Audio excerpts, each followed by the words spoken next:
tignan natin yung tubig. Aba.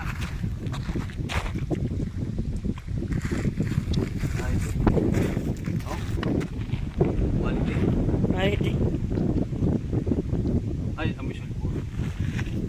Sulfur at. Alam niyo ba ang ibig sabihin ng sulfur? Ang sulfur ay nagmula sa magma. Ito ay naging tubig. Ha? Sulfur. Ito lang, yan, kulay yan, yan.